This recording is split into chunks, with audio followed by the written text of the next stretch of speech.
Après ce matin, ce passionnant, je crois, colloque et non pas affrontement sur les religions et la Méditerranée, eh bien, ces religions sont nées aussi à partir de civilisations millénaires. Que sont ces civilisations méditerranéennes? Et en fait, on parle de Méditerranée depuis hier. Et qu'est-ce que c'est que la Méditerranée? Comment elle est née, cette Méditerranée? Quand je dis comment elle est née, non pas géographiquement, mais comment est née, je ne dirais pas le mythe, mais l'expression, l'Union de la Méditerranée. Je crois que Jean-Robert Henry, qui est docteur en droit international, qui est directeur de recherche au CNRS et membre de l'Institut de recherche et d'études sur le monde arabe et musulman à Aix-en-Provence, va nous en parler. À côté de lui, Kenan Gürsoy, qui est professeur de philosophie et doyen de la faculté des sciences et lettres à l'université de Galatasaray de Istanbul. Jean-François Pernaut, qui est déjà intervenu hier, qui interviendra brillamment aujourd'hui, maître de conférence au Collège de France, pour nous parler de la cité méditerranéenne et des cités. Et enfin, Gilbert Buty, qui est maître de conférence en histoire moderne à l'Université de Provence, à Aix-Marseille, après avoir été chargé de recherche au CNRS, qui lui va nous parler passionnant des échanges maritimes en Méditerranée. Je donne la parole à Jean-Robert Henry. Merci beaucoup. Alors, la réflexion que je vous propose ici n'est pas du tout mon sujet habituel d'intervention, qui concerne plutôt les relations, les enjeux méditerranéens actuels ou les scénarios euro-méditerranéens. C'était le thème d'un colloque qu'on a fait il y a 2 semaines à Aix.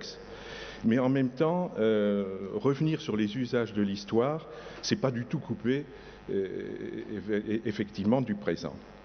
En effet, le discours sur le creuset méditerranéen, sur le carrefour méditerranéen, sur l'ère civilisationnelle méditerranéenne, sur l'unité multiple de la Méditerranée, sur le système méditerranéen, la solidarité méditerranéenne, la communauté méditerranéenne dont le cardinal Poupart nous rappelait l'usage il y a quelques jours dans le monde.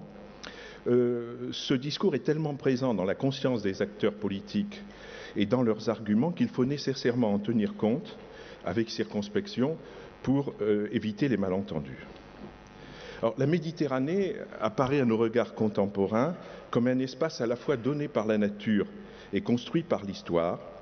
Et cette synergie de la nature et de la culture a été centrale dans la formation, à l'époque moderne, de l'idée méditerranéenne ou du rêve méditerranéen, comme dit Émile Temim, mais qu'on peut aussi qualifier de mythe méditerranéen au sens propre, c'est-à-dire dans la mesure où il prend la forme d'un récit des origines qui s'impose au présent et tend à fixer un destin. Alors je commencerai par l'espace naturel, c'est-à-dire physique et humain, avec une question: dans quelle mesure la nature méditerranéenne, surtout d'ailleurs la nature humaine ici, est-elle par ses caractères particuliers le creuset de civilisation exceptionnelle? Puis j'évoquerai très rapidement le rôle de l'histoire, sans bien sûr dresser un panorama de l'histoire de la Méditerranée, mais je voudrais seulement insister sur la façon dont quelques repères saillants de cette histoire restent dans la mémoire vive des acteurs et plus encore sont mobilisés dans les usages actuels de l'histoire, tout en étant l'objet d'interprétations extrêmement différentes. La Méditerranée est-elle une nature d'exception ou un mirage? Alors, on évoque souvent la magie de la mer et du paysage méditerranéen qui ferait de l'espace physique méditerranéen une nature d'exception presque surnaturelle. Cet espace d'exception nous paraît quelque chose de palpable, une évidence saisie à travers l'expérience des voyages, des vacances, et une réalité peut-être encore plus sensible pour ceux qui ne vivent pas quotidiennement sur les rivages méditerranéens. Et je pense à cette déclaration d'amour effrénée de Braudel à la première ligne de son bouquin, sa grande œuvre sur la Méditerranée, l'époque de Philippe II. « J'ai passionnément aimé la Méditerranée, sans doute parce que venu du Nord, comme tant d'autres, après tant d'autres. » Il faut dire qu'il écrivait ça étant dans un camp de prisonniers en Poméranie, donc ça lui donnait encore plus d'attrait pour la Méditerranée. Alors en fait, la prise de conscience du caractère exceptionnel de cet espace naturel méditerranéen est relativement récente, un peu moins de 2 siècles, et auparavant la notion même de Méditerranée avait eu du mal à percer dans le vocabulaire courant, mais aussi dans le vocabulaire politique. On parlait davantage de questions d'Orient pour évoquer tout ce qui se passait là-bas.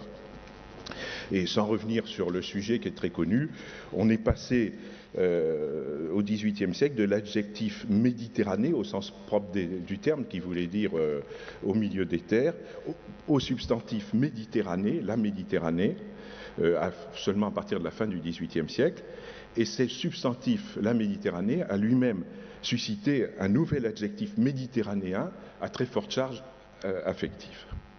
Nous sommes donc aujourd'hui sous l'influence d'une vision relativement récente de la Méditerranée, popularisée par des auteurs qui nous ont présenté la Méditerranée comme un espace naturel à multiples facettes, un espace d'ordre mythique, beaucoup plus chargé de valeurs que l'espace européen, par exemple, et c'est un paradoxe.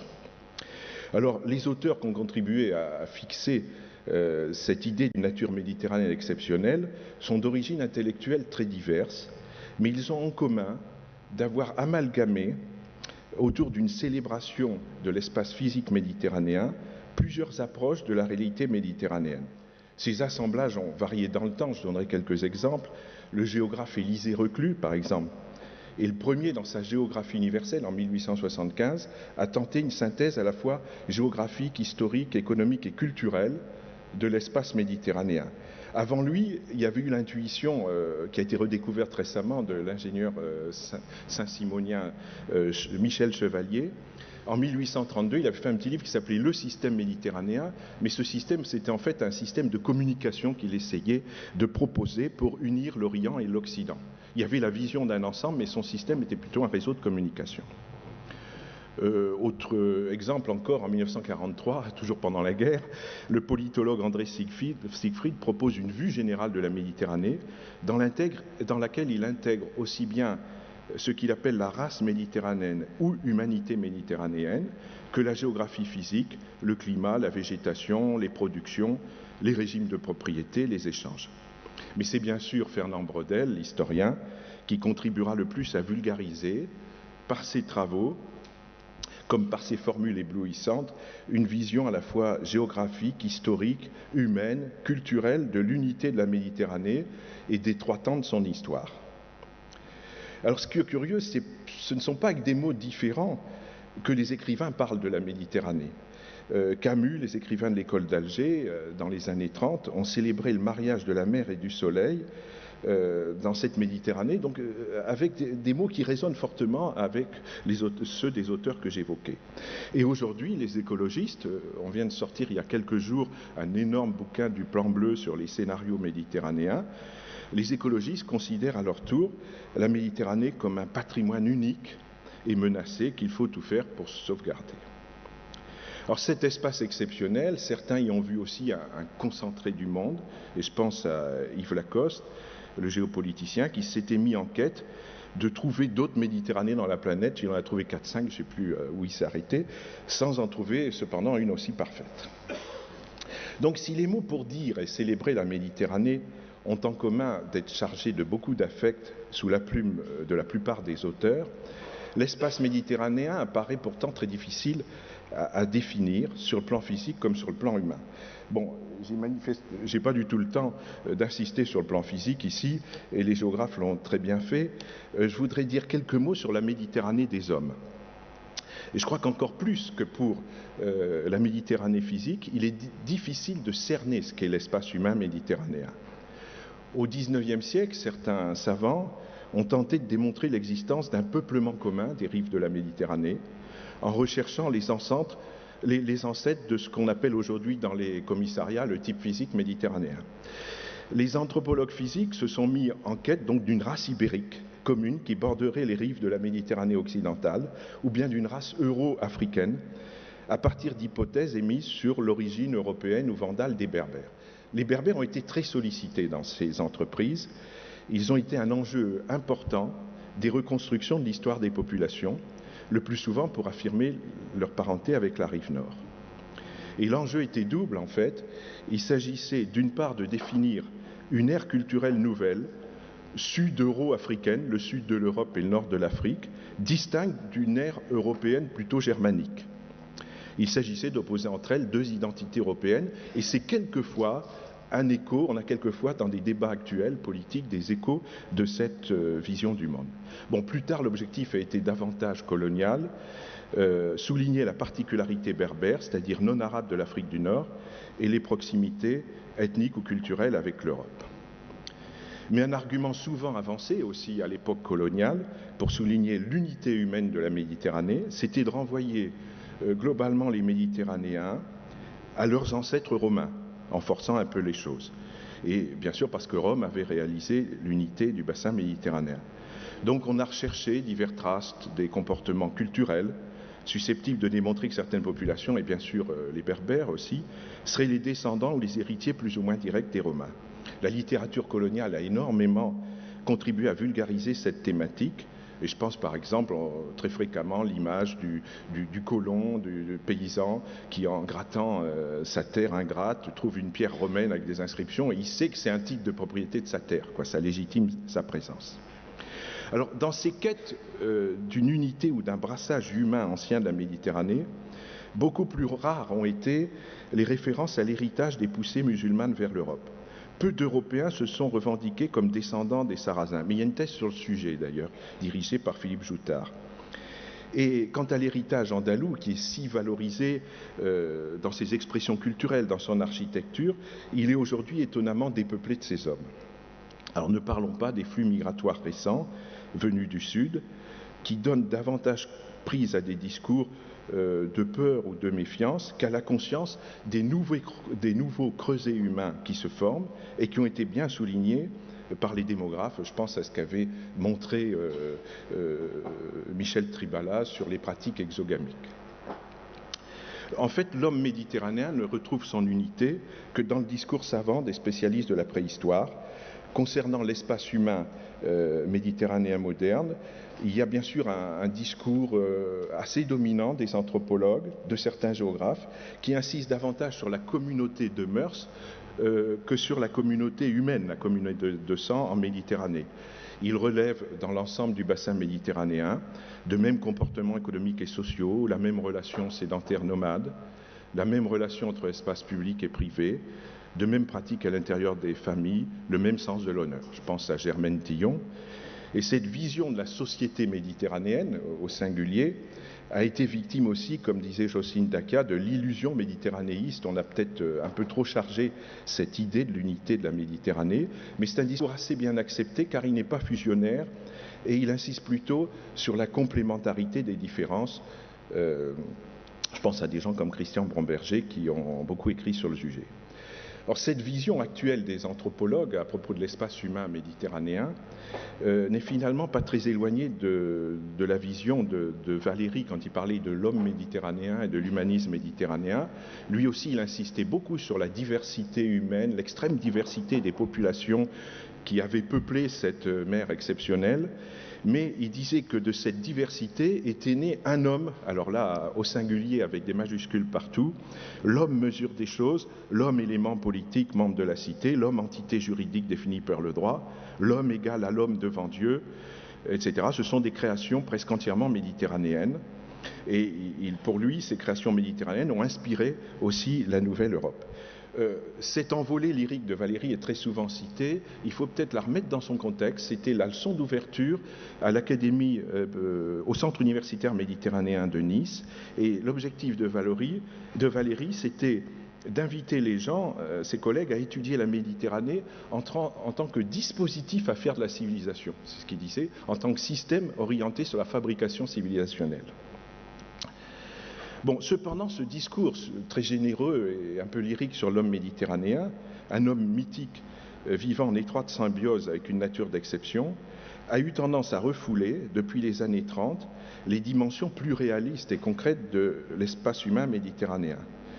L'invention de cet homme hors du temps et sublimant toutes les différences coïncidait d'ailleurs dans les années 30 avec une période de crise aiguë en Méditerranée. C'était la guerre d'Espagne, mais des tas d'autres choses qui se produisaient. Est-ce qu'il s'agissait, par ce discours repris par des gens comme Valéry, par Camus, d'exorciser ces tensions? Probablement. Et c'est un problème qu'on retrouve assez fréquemment.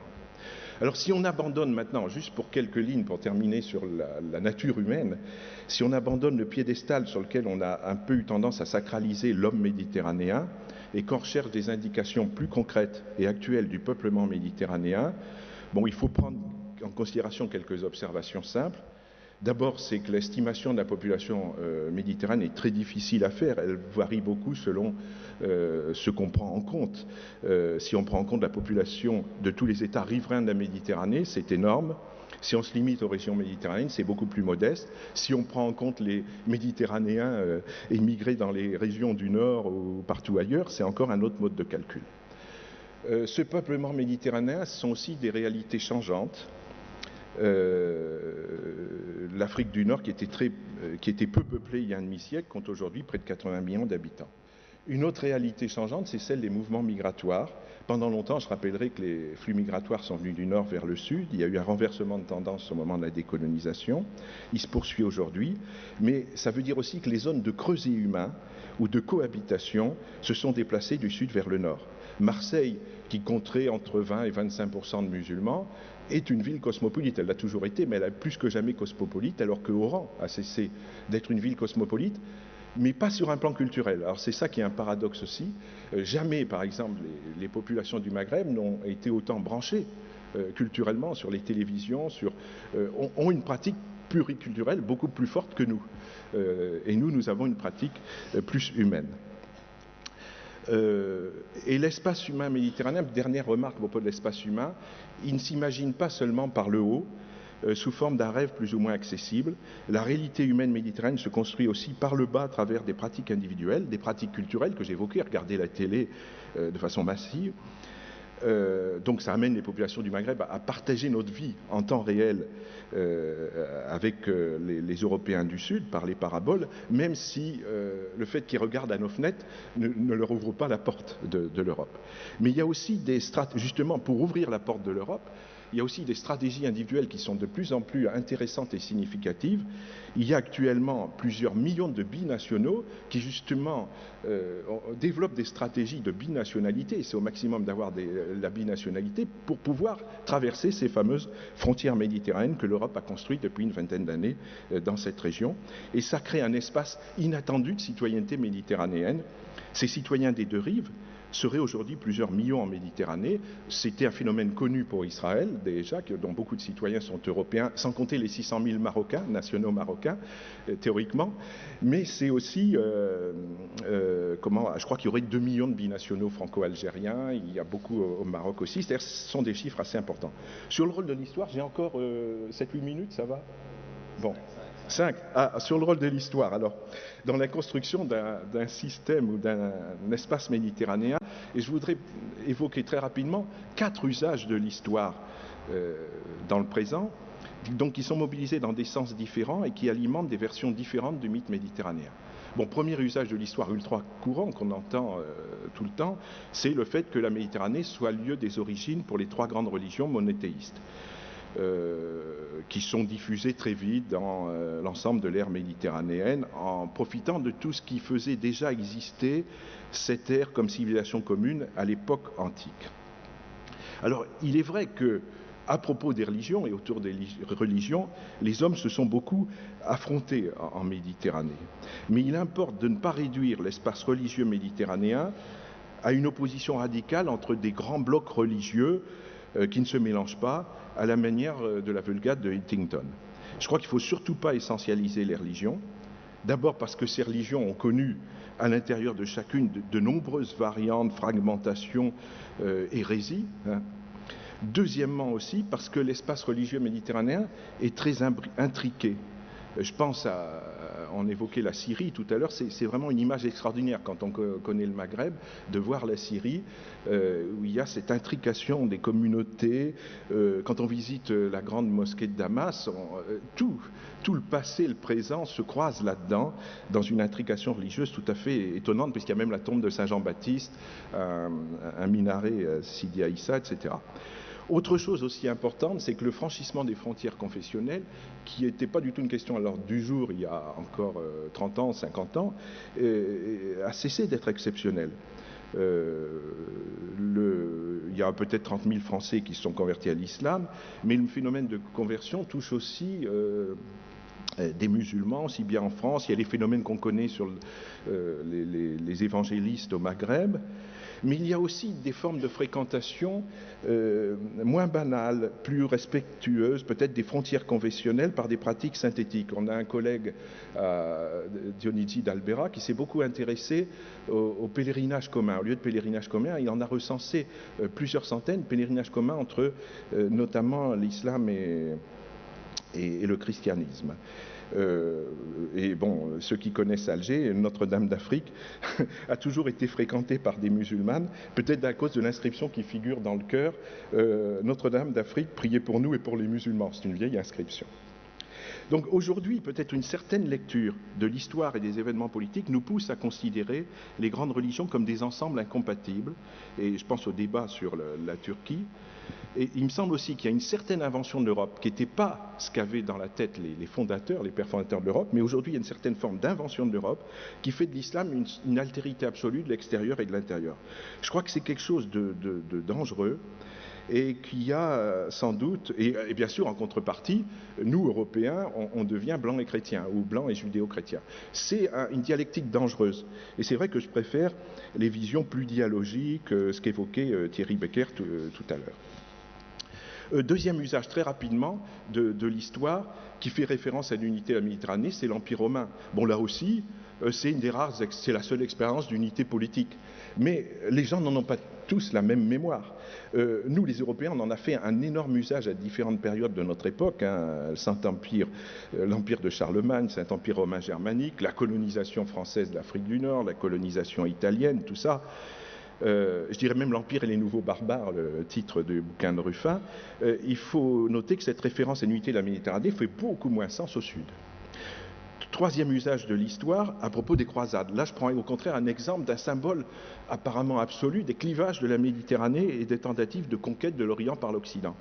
Or là aussi, elles ont eu des effets contradictoires, ne serait-ce que parce que l'échec politique et militaire des croisades n'a pas détruit les sociétés musulmanes touchées et qui ont été beaucoup plus touchées par l'invasion mongole finalement que par les croisades. Et sur l'Europe, comme vous le savez, les croisades ont favorisé le recentrage de l'Europe sur la Méditerranée, son ressourcement méditerranéen jouait un grand rôle dans le développement des échanges économiques et culturels. Troisième usage de l'histoire qui est très très utilisé dans la mythologie actuelle de l'Euro-Méditerranée, ou qui a beaucoup été utilisé, c'est le mythe andalou. Mythe andalou au sens de l'usage, pas de l'histoire, mais de la façon dont on fait un usage de cette histoire. Alors, c'est vrai qu'en Andalousie, la frontière islamo-chrétienne avait présenté pendant plusieurs siècles une porosité économique et culturelle féconde, et que la richesse et la culture de cette société, qui avait su relayer vers l'ouest et diffuser le savoir antique, avait fasciné une Europe chrétienne beaucoup plus rustre à l'époque. Mais après la chute de Grenade, la chute de Grenade a été perçue quand même comme quelque chose de dramatique au sud, et au nord on s'est assez vite rendu compte que c'était peut-être aussi quelque chose de très néfaste, mais en tout cas longtemps après il est resté une mémoire embellie, peut-être trop dorée, d'une société multiculturelle, ethnique et pluriconfessionnelle. Et aujourd'hui, le modèle andalou est souvent avancé comme un modèle de dialogue entre cultures différentes pour illustrer ce que devrait être, dans l'idéal, le dialogue culturel de l'espace euro-méditerranéen actuel. Et comme il y a des formules du genre, il faut construire les nouvelles Andalousies, etc. Bon, il y a des gens qui critiquent ça fortement, et je pense dans le rapport du groupe des sages, qui avait fait un rapport à la demande de Prodi il y a 1 an et demi, ils disent attention, une certaine vision du dialogue des cultures qui tend à essentialiser les cultures est catastrophique, elle n'est pas très loin du choc des cultures. Que le problème, c'est pas vivre les différences culturelles, c'est vivre les proximités culturelles, et il se réfère plus volontiers aux analyses de Amin Malouf dans Identité meurtrière que dans des discours sur le dialogue des cultures. Mais la référence en Andalousie, qui recompose le passé en fonction un peu du présent, elle fait bien sûr bon marché de la réalité historique, en refoulant les faits traumatisants. mais surtout, il y aurait des choses à dire sur son usage. Pour nous, Européens, l'Andalousie perdue, c'est celle d'un espace de dialogue. Pour les Maghrébins, c'est le joyau de leur civilisation qui est perdu. Deuxième élément qui mérite réflexion, le modèle andalou n'est pas du tout fusionnaire. Il fait référence donc à un dialogue entre des cultures perçues comme des entités qui ne se mélangent pas. Et troisièmement, surtout, le rêve andalou fait passer au second plan les véritables solidarités historiques de la région, qui sont davantage héritées de la colonisation pour le meilleur et pour le pire, et qui sont des solidarités contradictoires, qui nourrissent à la fois le rapprochement et le rejet, mais ce sont les solidarités de la colonisation qui font qu'il y a 5 millions de musulmans en France, qui font que la langue française est un phénomène culturel extrêmement répandu en Afrique du Nord. Voilà, bon, je m'arrête là. Oui, oui, non mais on va revenir là-dessus, mais... D'accord. Merci en tout cas pour ce décryptage exhaustif de la Méditerranée. Il y a beaucoup de choses à dire, mais vous savez, il faut savoir de temps en temps se limiter, parce que sinon, on n'y arrivera pas. Et il y a beaucoup de choses à dire. Alors je voudrais demander à Jean-François Pernaut, par rapport à ce qu'a dit Jean-Bert Henry, parlons un peu de la cité. Vous allez nous donner peut-être en exemple la cité, nous la montrer aussi, Jean-François Pernaut. Absolument. Alors, je reprends la suite de mon maître Braudel, qui avait initié un certain nombre d'émissions de télévision sur la Méditerranée, qui a donné des livres qui ont mis des photos, pas seulement du texte intellectuel. Et je recommence par cette vue générale d'Athènes, puisque c'est un des éléments clés de notre culture. Beaucoup de gens pensent à Athènes, et rappelez-vous toutes ces ambiguïtés de Templum et autres, ce qui donne à la fois le San Giorgio Maggiore à Venezia, et d'autre part ces Danois qui vont restructurer Athènes, la Grèce indépendante, et d'autre part c'est ce mélange par exemple à Munich comme extension de la Méditerranée, où on a d'un côté les propylées à la grecque et d'autre part l'avenue avec l'université qui se veut florentine. Derrière tout cela, on a implicitement cette vision qui nous vient du XVe siècle et cette fameuse vue de cette cité de Lorana qui se trouve conservée à Urbino actuellement. Et on a toute l'ambiguïté puisque vous avez cette Tolos ronde de ce qui prépare la Città del Sole de Campanella, alors que l'église est au deuxième plan à droite. Et c'est une façade à la San Martino de Florence, et on a les différents types d'isolés des fameux blocs de maisons, les insulés, avant qu'on les redécouvre à Ostie, car je vous rappelle que les fouilles d'Ostie ne débutent que sous Mussolini. Donc on a là quelque chose qui est notre implicite formatrice. Alors, ensuite, il ne faut pas oublier que l'on a les visions complètement éclatées avec la Cerda à Barcelone, donc le processus de Barcelone, et dès 1859, on pense à un urbanisme en plot. Vous voyez, il n'y a pas que le plan conçu par un Français de Washington, il y a eu des visions tout à fait étonnantes de l'histoire de l'urbanisme. Donc nos bars... Qui date de quand ? 1859. Nos bars des cités, c'est quelque chose qui, bien sûr, a germiné à partir du début du XXe siècle, mais il y a déjà 50 ans avant, dans cette Méditerranée, une réflexion. Alors, du même coup, pour faire un choc d'image, et non pas de choc de civilisation, c'est de reprendre cette vieille photo de 40 ans de ma première visite à Bethléem, où il n'y a pas encore du béton, mais par contre, il y a l'érodion par derrière qui nous rappelle le massacre des innocents, pour certains. Et puis, il y a ce texte fondateur qui n'a été généralement, avant mes travaux, jamais utilisé, de ce manuel écrit par Pietro Cataneo entre 1544 à 1554, la Città del Principe, et qui est publié dans de nombreux traités d'histoire de l'urbanisme. Et moi, j'ai souligné en rouge, ce qui n'est jamais mis en valeur, c'est que vous avez un portrait anthropomorphique du prince. Et donc, la cité del Principe, c'est le corpo del Principe. Et on voit très bien que la tête C'est pourquoi la citadelle à 5 bastions, qui est le symbole du service du génie qui vient de disparaître dans les réformes actuelles. La tête, c'est le saillant pour la défense, les 2 bras, c'est le soutien à cette défense, et il y a les 2 pieds sur la ville qui sont donc pour pomper, si on peut dire, les moyens financiers humains, mais d'autre part, si la ville allait à s'oublier, comme dit Vauban, on pouvait aussi lui taper dessus. Ne jamais oublier que les rues autour de la citadelle de Lille sont en fonction des créneaux pour empêcher toute révolte. Donc on a dans cette vision de la ville soit un idéal absolu et d'autre part ce côté tout à fait conflictuel, exactement comme Ésope, la langue est la pire et la meilleure des choses. À l'extrémité, pour les Romains, et pour rappeler ce qu'a été après la Seconde Guerre mondiale, le fait de resituer un monde en 1960, les Jeux Olympiques à Rome, à la suite de l'année sainte de 1950, c'est l'achèvement de Léour, qui se voulait une 2e Rome dans la perspective des urbanistes de Mussolini et de la grande coulée verte jusqu'à Ostia et le Lido d'Ostia. Donc on a cette structure qui montre un monde avec un lac artificiel au centre et actuellement, maintenant que les arbres ont poussé, que les ministères se sont installés, Léour n'est plus ce qui était visé comme l'exposition universelle de 1942, qui du fait de la guerre n'a jamais existé, mais comme étant maintenant un autre monde et assez réussi dans une certaine mesure. Mais tout cela provient aussi d'un manuscrit qui est resté manuscrit, mais qui a été diffusé implicitement dans les têtes. C'est le 2e implicite. C'est Sforzinda, la cité idéale de Filarete pour les Sforza de Milano, où on a là 8 orioni, donc 8 tours à canon, comme vous en avez sur votre port ici. C'est l'élément clé. Avec un canon, on tire sur 360 degrés, donc 240 vers l'extérieur, et le reste donc vers l'intérieur si jamais ça se révolte. Et on a donc des portes, et pour Filarete, comme il y a le Naviglio Grande à Milano, donc on n'a pas seulement une grande ville, mais aussi de l'eau. Et donc le pont des Reux passe par ces rues qui sont dans les rentrants, protégés par les tours. Les 8, bien, ce sont les 8 béatitudes, et donc du même coup, c'est la suite de l'étoile des Chevaliers de Malte. L'implicite, c'est la structure des Chevaliers de Malte et de la défense de Rhodes. Date?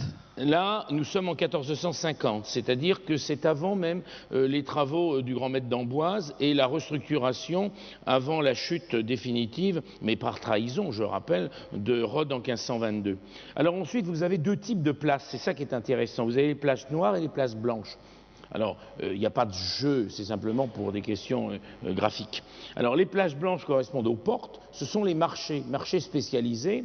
La Piazza dell'Erbe, la Piazza della Frutta, la Piazza della Tele, ce que nous connaissons en France, avec par exemple, je prends un exemple, la Fontainebleau, l'étape, c'est automatiquement le lieu où on vendait le vin, l'étape à vin. À Reims, il y avait avant les destructions un marché des toiles et un marché des céréales. Donc ce que l'on trouve de chaque côté du Palazzo della Regione à Padova, c'est quelque chose de très structuré. Donc nos souks ne sont que l'origine et la continuité de ce qui était codifié d'une manière rationnelle par Filarete. Les places noires sont les places des paroisses.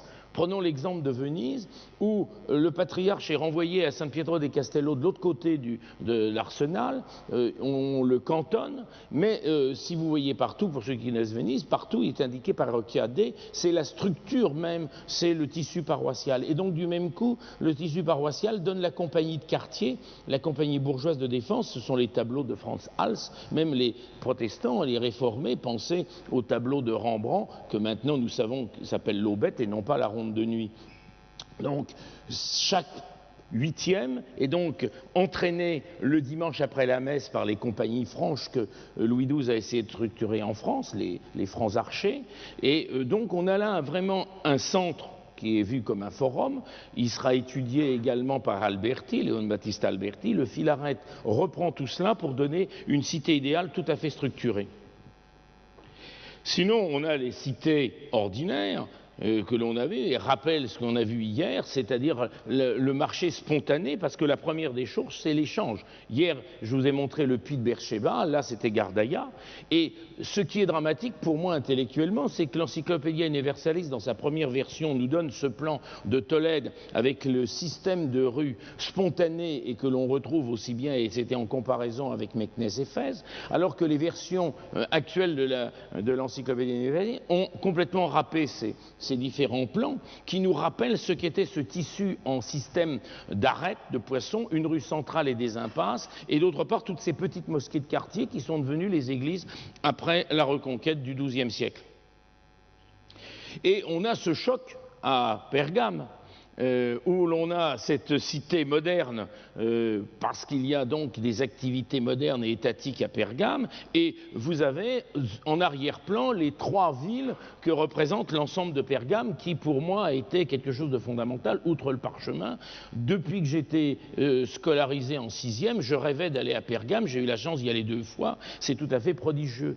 Et puis à Nicée, cette ville, on a vu le lac hier, on a ces portes avec ce masque de théâtre, ce système de Barbacane qu'on a démoli pour restructurer, pour défendre, c'est une photo il y a 40 ans, avec ce vieil âme et ce bourricot, ne pas oublier que c'est la largeur des rues. J'ai pas le temps de montrer une rue de Cordoue, mais dans les rues de Cordoue, vous avez les murs qui sont arrondis, parce que le bourricot plus les 2 couffins, ça donne le diamètre de la rue.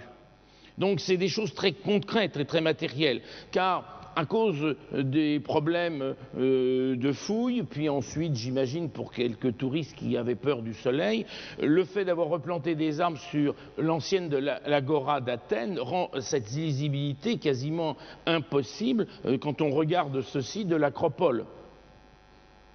Et de l'autre côté, il faut vraiment avoir une bonne connaissance pour repérer à droite l'aéropage, qui est le berceau du système, puisque nul n'est censé connaître la loi, on la met dans le bronze, et avec ce long, on passe à une autre étape. Sinon, avant, ce sont les oligarques qui connaissent la loi. De même que l'on peut débattre sur la pnix, la clésia, qui donnera église, que tous les gens qui sont séparés de l'obligation de travailler des mains. Ne pas oublier que notre démocratie est née, en fin de compte, sur du travail des esclaves. Donc tous les débats actuels prennent un sens, alors qu'en fin de compte, tout ceci n'est pas enseigné à Sciences Po. Actuellement, la démocratie athénienne, c'est une des questions de l'année préparatoire, donc c'est vu en 1 heure à peu près sur un cycle, et on n'en reparle absolument plus. On se contente de continuer sur Tocqueville et Hannah Arendt. C'est bien, mais on oublie les contradictions du système athénien. Alors moi, je préfère me promener sur les rues de Carthage et me dire que Saint-Cyprien, Félicité, Perpétue et Augustin ont marché sur ces rues, comme la même rue est possible à Lyon, et que l'on trouve Blandine et Potin et Irénée, ça me semble des choses importantes. Et quand on arrive à Corinthe, cette ville fondamentale de l'Épître aux Corinthiens, qui est un des fondements du christianisme, eh bien, on a cette tribune des harangues, la Béma, et cette Béma où Paul s'est exprimé, il ne se présentait pas à des élections municipales, mais il essayait de proclamer un message, une bonne nouvelle, que beaucoup de chrétiens actuellement sont assez tièdes pour la proclamer, tout au moins ceux qui relèvent de l'Église latine, il y a un certain affadissement par rapport à d'autres formes actuelles, et ce terme de Béma est repris aussi pour la structure de la vision de la synagogue, comme de l'église de la liturgie de Saint Chrysostome, le chœur s'appelle Béma. Donc derrière ce mot de la Béma, c'est à la fois l'agora qui était le lieu d'abord de marché qui devient le lieu politique, qui donnera après le forum. Alors ces grandes rues comme à Pergé, qui vont depuis l'acropole de Pergé avec les bassins d'eau, cette fois-ci non pas pour transporter du pondéreux, mais pour donner un équilibre température, c'est le début de la clim de l'époque. Oui, rappeler où est Pergé. Non, alors Pergé, c'est au milieu de la côte sud de l'Anatolie, de la Turquie de notre ami, et c'est là où Paul a débarqué pour commencer son voyage à l'intérieur de l'Anatolie. Et je prends immédiatement après, il a débarqué à Kavala, donc sur la Via Engasia dans la Thrace, pour arriver à Philippe, épître aux Philippiens, et c'est dans cette ville, sur ce magnifique forum qui est dégagé, là c'est lisible, c'est là où il convertit la première européenne, Lydie, et donc ce sont des lieux tout à fait fondamentaux. Et par contre, à Prienne, qui était le siège in partibus de mon ami Le Cordier, c'était, là, vous avez le Bouleuterium, c'est le siège du Conseil. Et ne pas oublier que quand on aura le système du directoire en France, si on a le Conseil des 500 et le Conseil des Anciens, c'est le nombre de membres des conseils à Athènes et justement dans ces cités qui est repris par nos pères consuls de l'époque. Ces rues de Prienne où on voit les boutiques au premier plan, les maisons résidentielles par derrière, c'est ce qui sera à la base de la réflexion du Corbu. Et donc le Fada, il a trouvé son système là. Et quand on parle des hécatombes, on ne peut que penser à Siracusa, au magnifique hôtel public, puisque ce sont les magistrats qui sont les prêtres de la cité, et là, pour une hécatombe, on immole 100 bœufs. Donc, du même coup, dans le psaume qu'il en tombe 10 000 à ma droite, ou qui est, etc., il y a une réflexion, un écho entre ces rites païens et d'autre part ces expériences de consolidation. Alors ensuite, pour moi, c'est ma connaissance de l'Orient, ça s'est fait à Baalbek et avec un festival et avec Ulsum. Donc quand on voyait ce peuple qui répondait à la cantatrice, qui répondait et les gens montaient avec une boîte, d'un côté une bouteille de raki ou du café turc pour parler avec la dame, moi ça me faisait penser à Zaché. Donc chacun peut retrouver... Pour une fois, je peux dire qu'il dit vrai, j'y étais. Et prenons à Éphèse ce qui vient d'être remonté par les archéologues, la bibliothèque d'Éphèse, l'anastylose, avec cette hellénisation du monde romain à partir des guerres puniques, et qui vont rayonner, puisque de toute façon, vraisemblablement, notre Seigneur, avec Pilate, s'est exprimé avec un sabir à barbe de grec, sinon on ne comprend pas l'écriteau sur la croix, et on a les deux langues, comme plus tard dans le forum de Trajan, une bibliothèque grecque et une bibliothèque latine. À l'intérieur de Saint-Pierre, je rappelais, au Vatican, les inscriptions au niveau des corniches sont en latin et en grec, et la messe est chantée avec l'évangile en latin et en grec le jour de Pâques, et on a conservé parfois le vendredi saint les impropères en latin et en grec. Donc nous sommes de toute façon spirituellement des sémites, mais également spirituellement, structurellement des grecs, il ne faut pas l'oublier. Et puis les deux petites portes à côté, c'est l'entrée sur le forum, le Mercato, maintenant, et c'est construit, c'est un ex-voto de deux affranchis. C'est donc tout le système politique qui est là. Alors, cette rue, ce dromos quasiment religieux entre le port d'Éphèse, le théâtre d'Éphèse, l'acropole d'Éphèse, c'est ça la cité antique et la cité méditerranéenne, et c'est là où Paul va procéder aussi à cette mission, et ça a failli mal se terminer pour lui, puisque les orfèvres voulaient absolument lui faire la peau, puisque en proclamant la supériorité ou l'importance du christianisme, c'était la vente des petites images en argent ou en ivoire de l'Artémise qui mettaient en l'air leurs travaux. Les marchands du temple ne sont pas uniquement sur les portiques, les stoades, car il ne faut pas oublier que ce qui a choqué le plus, une des causes aussi des persécutions, c'est que le christianisme est à la fois une bonne nouvelle, mais se vivait à l'intérieur de lieux, alors que tout le culte antique, dont le Capitole d'Ostie nous le ramène, l'autel des sacrifices, puisque c'est un acte public, se fait à l'extérieur, la Scella n'est uniquement pour la statue du Dieu. Les chrétiens sont des gens bizarres, ils se réunissent à l'intérieur d'un édifice et ils pratiquent un certain nombre de choses, d'où disons toutes les ignominies qu'on leur collera le dessus.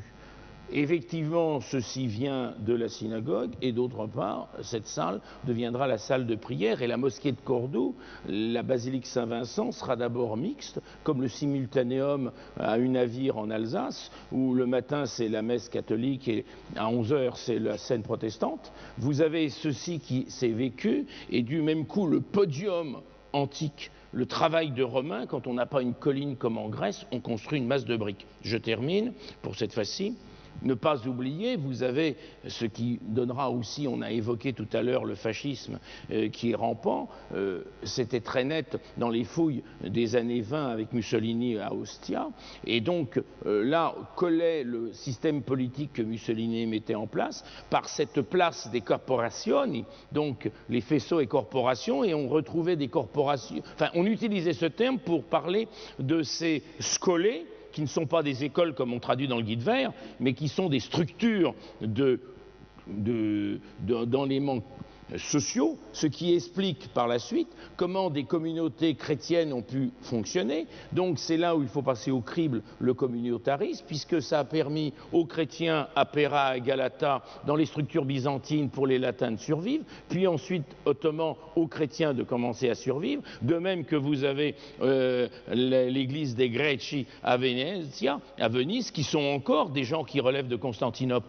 Donc ces structures sociale, vous connaissez tous la Scola de Trajan à Ostie, qui est en face de la basilique paléochrétienne, et on oublie toujours qu'à Ostie, les touristes ne vont jamais les 500 mètres au bout visiter la synagogue, où il y a la Béma, où il y a la Mémora qui est représentée, et donc quand on veut coller à la réalité, eh bien, il faut lire la totalité d'Ostie et non pas simplement de penser aux habitations latines mélangées d'Astérix, ou de faire les jeux du stade ou du cirque qui sont Panem et Circenses, la limite et en même temps la chute de Byzance, puisque pendant que l'Empire s'écroulait, on préférait discuter comme actuellement avec des équipes de foot Monsieur entre Pernaut, les Bleus. on vous écouterait pendant des heures, c'est tout à fait passionnant.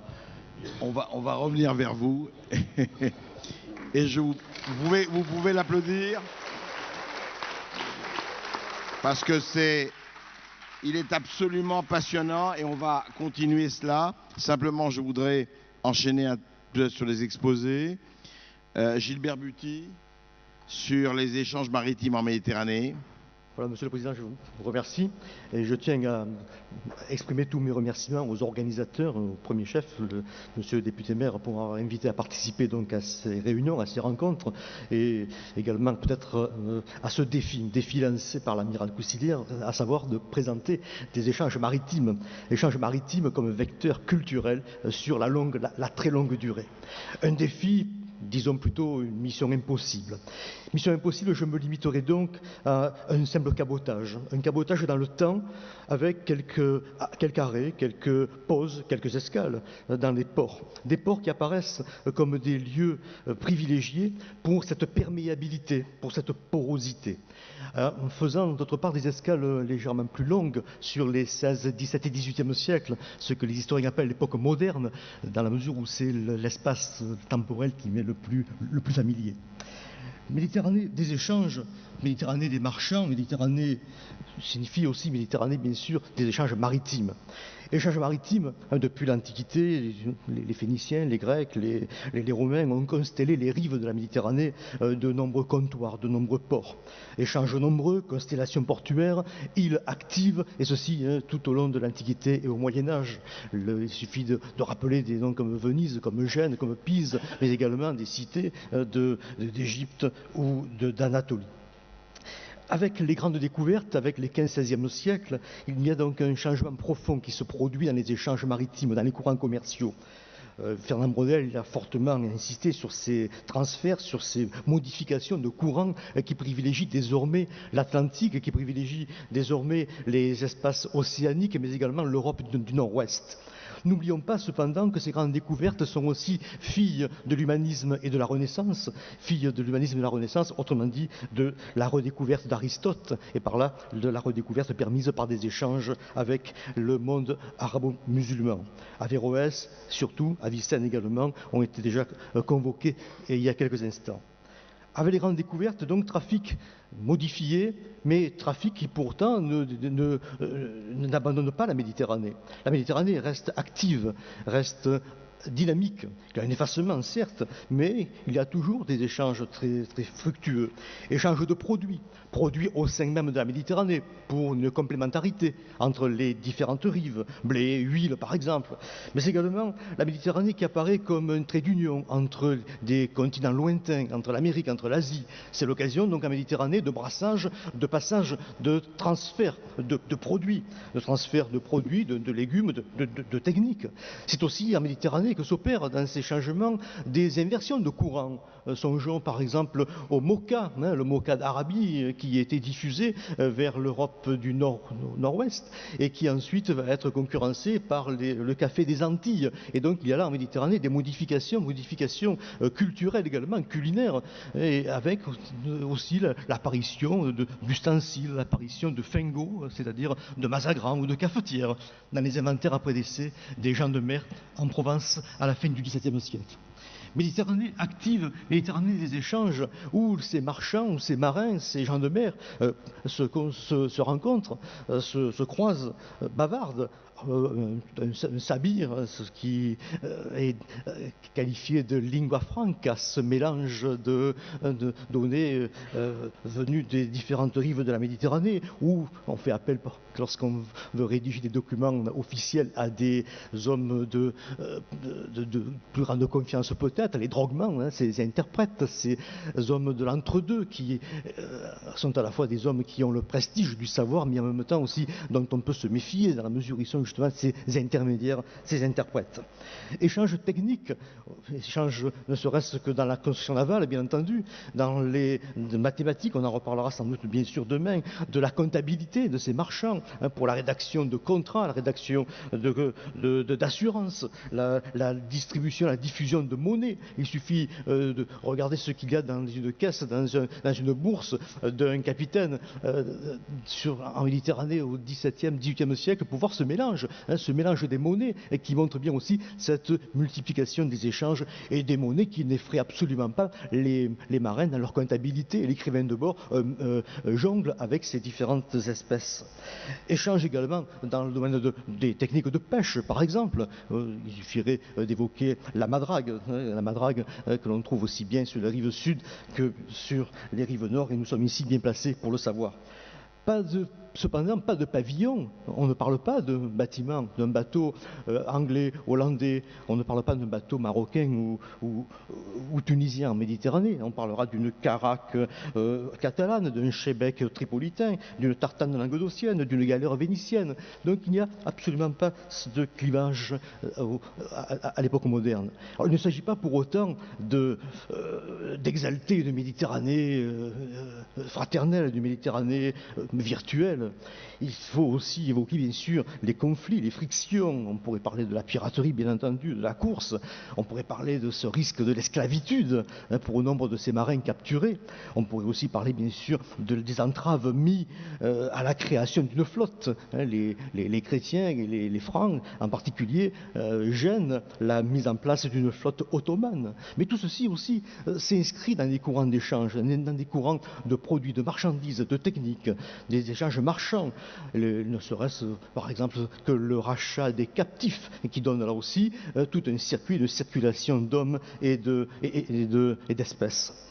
Dans ces échanges, c'est la ville qui apparaît comme le point central, la ville-port. La ville-port, c'est-à-dire la ville où nous avons une symbiose entre le port, l'espace urbain et la mer. Nous avons à ce moment-là donc un lieu de rencontre privilégié, une zone de perméabilité, une zone de porosité exceptionnelle. Jusqu'à une époque récente, la ville portuaire présentait un certain nombre de dénominateurs communs, un certain nombre d'éléments comparables. On vient de voir à l'instant ce qui pouvait en être pour l'ensemble des villes, mais pour les villes portuaires, nous trouvons sur les différentes rives de la Méditerranée des comptoirs, des entrepôts. Nous avons des lieux où entreposer les bateaux. Les garages à bateaux de Smyrne ne sont pas loin d'être très proches de ceux qu'on peut encore apercevoir sur le port de Saint-Tropez.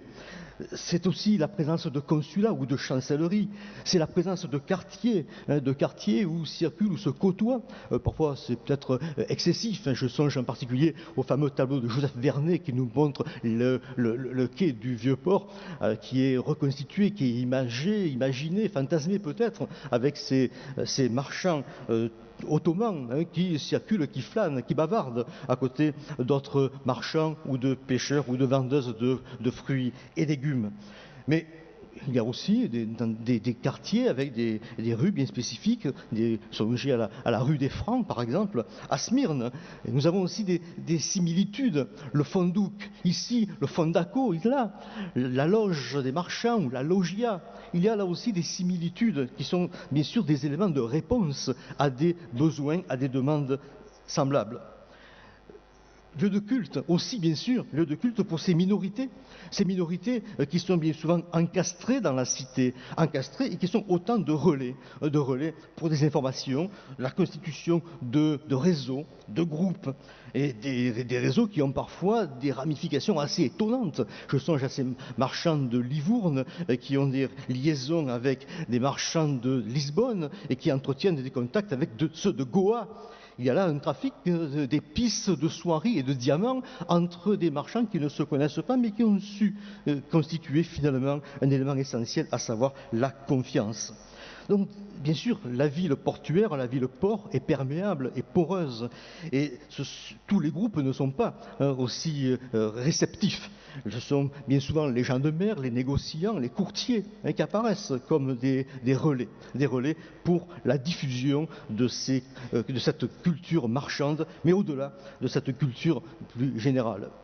Alors ce tableau d'une Méditerranée finalement est assez perturbé, modifié profondément au moment où, comme mon collègue le rappelait à l'instant, la Méditerranée est inventée, c'est-à-dire au 19 et 20e siècle, à un moment où Élisée Reclus ou bien Michel Chevalier, dans le système de la Méditerranée, où les Saint-Simoniens rêvent de faire de la Méditerranée le lit nuptial pour l'Orient et l'Occident, eh bien c'est à ce moment-là où se produisent finalement des mutations profondes qui affectent les États-nations, et désormais Trieste devient italienne, Smyrne turque, Salonique grecque, Alexandrie égyptienne. Donc il y a progressivement une mutation importante. Parallèlement, ces cités portuaires connaissent des mutations liées aussi au changement des circuits marchands, à la nature même des produits qui circulent. Et les innovations technologiques, les impératifs économiques, de nouvelles structures d'équipement vont, au XIXe siècle et au XXe siècle plus encore, entraîner un besoin d'espace, une réduction de personnel, la fermeture de zones portuaires. Et ainsi, peu à peu, on assiste à la séparation, au divorce entre la ville et le port. Et je ne parle pas de ports artificiels ou de terminaux pour hydrocarbures qui sont totalement à l'écart de ces espaces. Les ports ne sont plus des villes-ports, offrant donc la symbiose notée ou aperçue au XVIIIe siècle ou XVIIe siècle. La rénovation urbaine peut ici ou là tenter d'apporter quelques réponses, mais cela reste encore très, très limité et très fragile. Pourtant, force est de reconnaître l'émergence de nouveaux circuits d'échange. Émergence de nouveaux circuits d'échange, maritimes ou non, et qui finalement ont des liens qui sont assez proches au fameux cabotage si actif en Méditerranée. Ces circuits mettent en œuvre tout un réseau de relations humaines, économiques et donc culturelles, bien entendu, entre les deux rives de la Méditerranée. Ces circuits font apparaître des carrefours étonnants, surprenants, sur les routes de l'échange. On peut songer bien sûr à Naples, ou plus encore à Marseille avec le quartier Belzunce, voire encore à la gare routière d'Alicante, explorée récemment par Michel Peraldi, où cette gare routière apparaît, comme à Naples, un lieu de confrontation où des entrepreneurs de l'ombre, des marchands à la valise, pour reprendre aussi toujours l'expression de Michel Peraldi, finalement participent à des échanges informelle, oui, économie parfois dite souterraine également, mais une Méditerranée qui reste en mouvement, une Méditerranée des réseaux, une Méditerranée de la fluidité. Fluidité qui ne signifie pas fusion des identités. En Méditerranée, les contacts et les échanges ont suscité, c'est vrai, l'usage du concept de creuset. Si ce concept recouvre l'idée de fusion, est-il alors vraiment opératoire en Méditerranée ? Peut-on imaginer une réelle fusion des comportements, des idées, des croyances ? N'a-t-on pas d'ailleurs tendance à surévaluer les différences culturelles ? À Alexandrie, étudié par notre collègue Robert Hilbert, le cosmopolitisme, qui apparaissait l'élément vraiment emblématique de la cité, ce cosmopolitisme ne fonctionne pas vraiment comme un creuset, mais a fonctionné plutôt comme une juxtaposition, une contiguïté toujours renouvelée de sociétés, de groupes où les marchands étaient nombreux. Alors la Méditerranée des échanges, oui, Méditerranée qui apparaît plutôt peut-être comme un vivier où vivent en constante proximité de cultures différentes, et qui tour à tour, ces hommes, ces femmes, s'acceptent, s'imprègnent, se refusent. Et si c'était cela finalement, la culture méditerranéenne? Alors en conclusion, cette Méditerranée des échanges est un espace qui n'est pas figé, c'est un espace en perpétuel changement, en recomposition permanente, en incessante transformation. Dans cette mer intérieure ouverte sur le monde, les échanges marchands ne font pas tout, certes. Le commerce des choses est d'abord un commerce entre les hommes dans la très longue durée. La Méditerranée des échanges est aussi celle de la diffusion des savoirs agricoles, architecturaux, musicaux, culinaires, bref, des relations, comme on a pu le dire récemment, des relations de bon voisinage. Cette diffusion s'est réalisée à partir essentiellement des villes portuaires, grâce à cette porosité, à cette perméabilité, aux mutations. Si le port tend aujourd'hui à s'éloigner de la ville, il y a quelquefois des symboles qui donnent l'impression, peut-être l'illusion, d'une volonté de réinscrire le port dans la ville et de favoriser le dialogue des cultures. Songeons simplement à deux exemples pris à Marseille.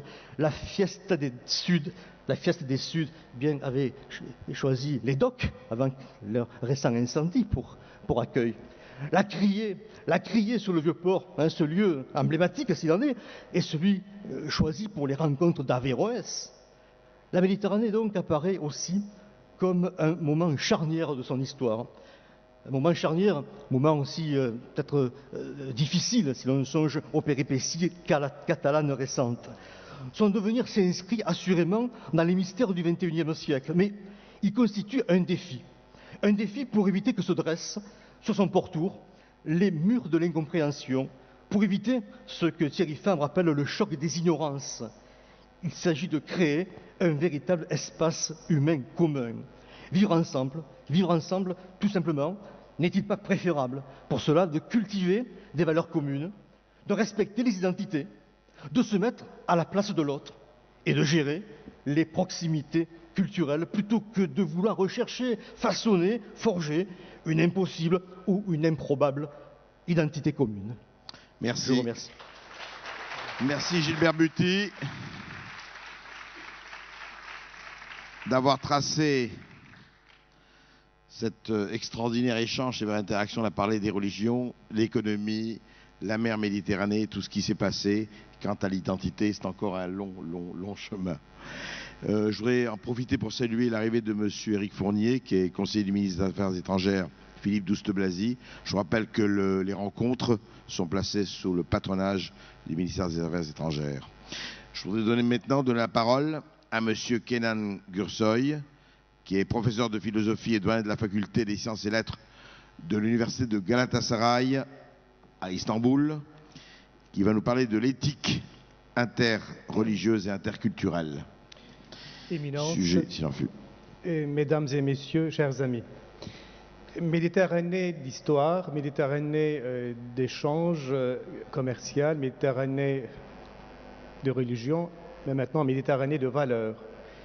Valeurs basées sur des cultures, sur la culture, mais toute culture garde en soi cet énorme apport de la religion, ou alors ce sont des cultures religieuses en tout cas.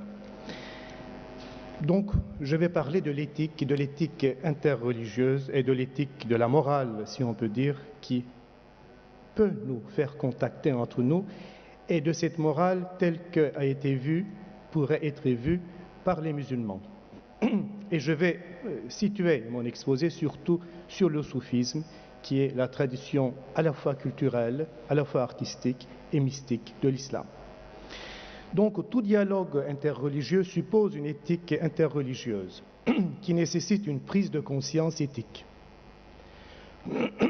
Il doit donc opérer à l'intérieur d'une même foi, mais s'ouvrant vers l'autre dans une perspective qui pose, comme dirait Ricoeur, soi-même comme un autre. Et c'est comme ça, alors, il faut découvrir dans le cadre de sa propre religion, donc pour nous dans l'islam, le véritable message éthique que notre tradition nous enseigne. Et ceci n'est possible à son tour par la conscience de l'expérience religieuse à laquelle toute religion nous invite, à laquelle l'islam maintenant nous invite. Certes, on ne peut jamais nier qu'une religion est d'abord un ensemble de doctrines, de dogmes, et tout en supposant l'engagement du fidèle, elle consiste en des obligations, parfois même, elle est une soumission à une autorité donnée et un attachement complet à une organisation sociale. C'est une tradition bien déterminée dans ce sens-là et refermée sur elle-même. Mais prise uniquement sous cet aspect, l'idée de la religion nous risque de nous mettre dans un état figé d'avance, empêchant d'une part l'épanouissement intérieur du fidèle et d'autre part lui interdisant tout contact avec d'autres religions et toute compréhension d'autres expériences religieuses individuelles. N'est-il pas là une première raison selon laquelle une croyance devienne une idéologie contribuant à créer des conflits et non le témoignage d'une paix intérieure visant l'humanité dans son intégrité? D'où la politisation de la religion qui considère la prophétie, et cette prophétie est très importante pour l'islam, comme une entreprise de domination. Donc, cette prise de conscience éthique nous permettra une compréhension mutuelle avec la croyance ou les croyances des autres. L'autre existe. Il doit exister, il doit continuer à exister, parce que si nous sommes dans l'identité, cette identité pose en même temps avec elle l'autre, l'altérité aussi.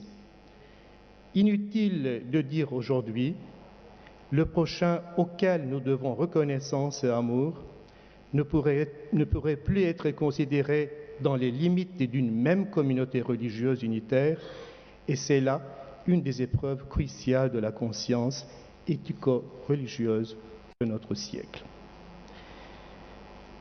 Donc, il s'agit de trouver, en quelque sorte, une universalité partant des civilisations et des traditions différentes, des cultures différentes, des messages des cultures différentes, une universalité du devoir-être pour les autres et trouvant un consensus éthique indiscutable entre les cultures. Alors, il faut être donc, encore un mot de Paul Ricoeur, à la fois en soi-même, mais avec et par l'autre.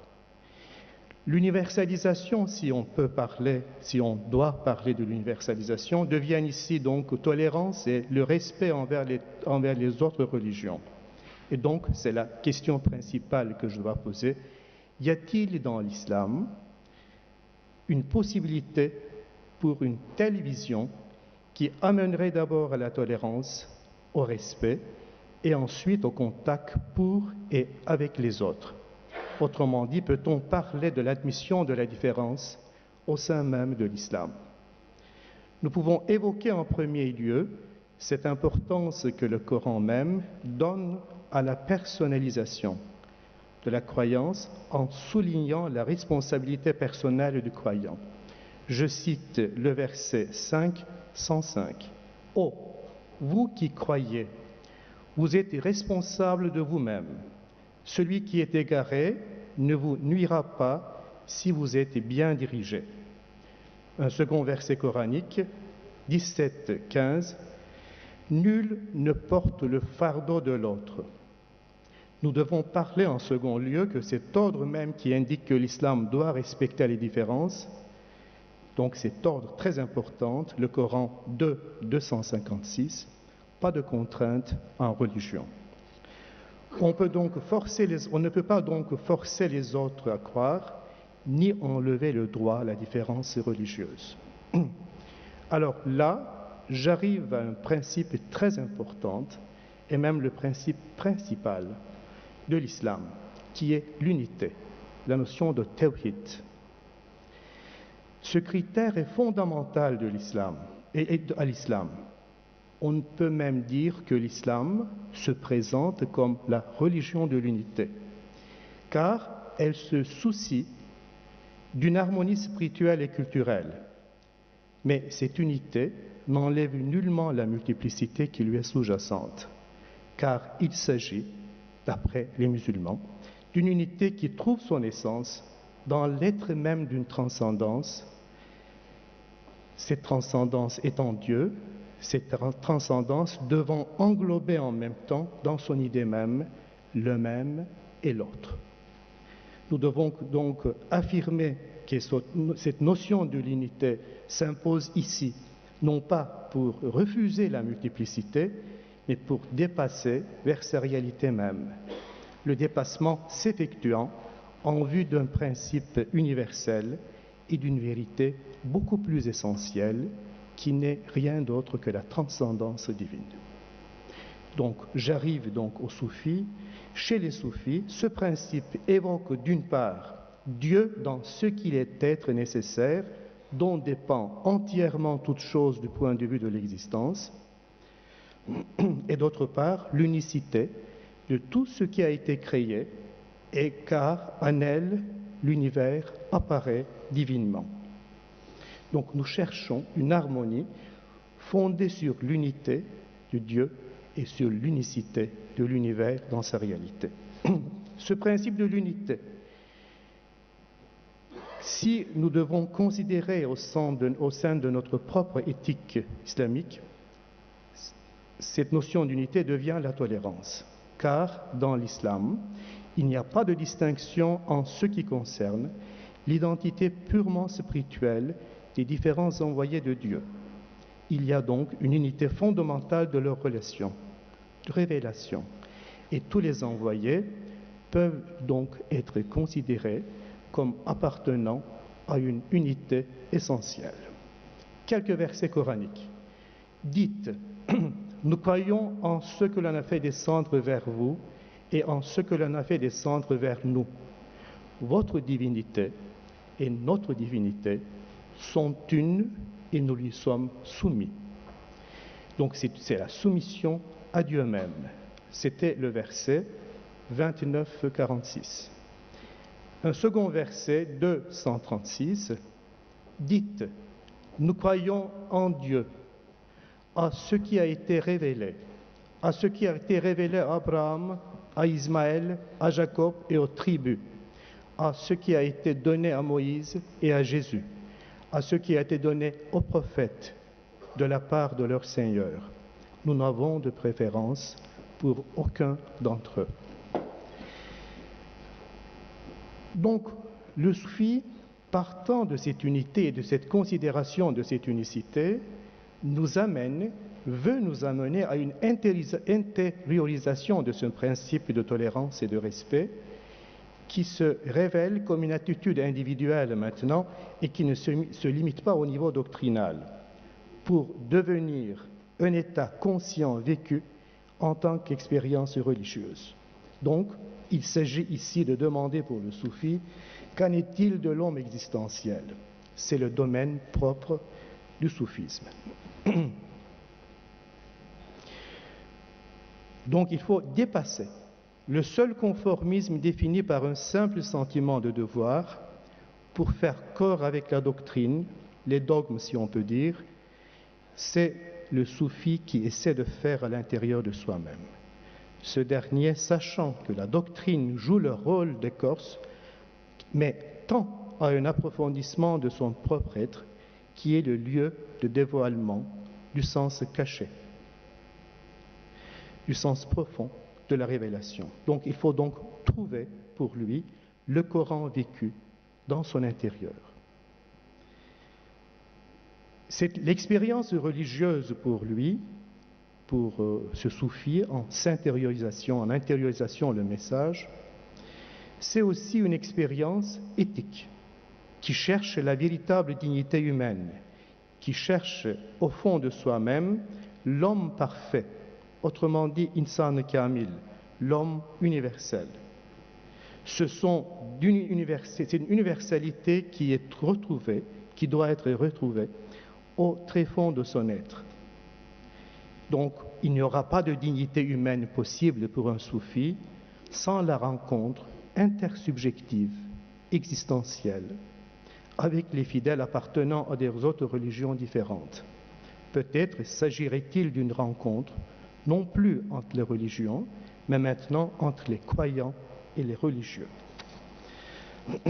Donc, la fameuse et l'ancienne éternelle question de la philosophie, l'un et le multiple, le même et l'autre, l'identité à la différence, est saisie, posée, mais si on peut dire résolue par les soufis, au nom de la religion, dans son existence propre. L'idée de l'unité chez les soufis, n'étant donc nullement affirmée comme l'aboutissement d'un raisonnement, mais bien plutôt d'une expérience religieuse très profonde, nous amène à créer un parallélisme avec la connaissance du prophète au sujet de l'un et du multiple. Ceci est décrit partant des idées de Ibn Arabi par Roger de Ladrière. La connaissance du prophète était donc totalement parfaite. La connaissance du multiple est séparée de l'un, la connaissance de l'un séparée du multiple, et la connaissance simultanée et englobante de l'un et du multiple. Cette connaissance totale est celle qui est accordée à celui qui marche sur les traces du prophète, dit-il, et qui est l'héritier parfait par sa double réalisation ascendante et descendante. C'est la connaissance de l'homme total, c'est-à-dire de la connaissance universelle. C'est la connaissance de l'homme universel, el-insan kamil. Là, je dois passer à un autre verset coranique qui nous invite à prendre conscience de la différence. Ceci est très très important. Donc, en étant multiple, il faut saisir cette unité qui lui est sous-jacente. Mais en étant dans des diversités, il faut saisir cette unité. Le Coran, dans son verset 30-22, nous dit « Et parmi ces signes, les signes de Dieu, sont la création des cieux et de la terre. » Faites attention, s'il vous plaît, et votre diversité de langues et de couleurs. En vérité, il y a là des signes pour tous les hommes. Pas seulement accepter, pas seulement tolérer la différence, mais il faut réfléchir sur la diversité, il faut réfléchir sur la multiplicité. L'important donc pour un soufi, c'est retrouver l'essentiel derrière les apparences, l'un derrière le multiple, et le même par son intermédiaire de son autre. Mais ceci n'est surtout pas rester, il ne faut surtout pas rester prisonnier ni du multiple, ni non plus de la couleur, je veux dire les apparences, mais de dépasser ce stade pour y redécouvrir la vérité essentielle. Là, j'arrive à notre fameux poète Mevlana Celaleddin Rumi du XIIIe siècle de l'Anatolie, qui était le fondateur, dirais-je, le tariqa des derviches tourneurs. Pour Celaleddin Rumi, la couleur représente l'existence apparente, le phénomène par opposition à l'existence absolue et inconditionnée. Il dit « Quelque lumière et splendeur que vous aperceviez dans les nuages, sachez qu'elles proviennent des étoiles, de la lune et du soleil, donc de la vérité essentielle. » Et il dit, dans son Mesnevi, dans son grande œuvre, une chose très étonnante et difficile à accepter.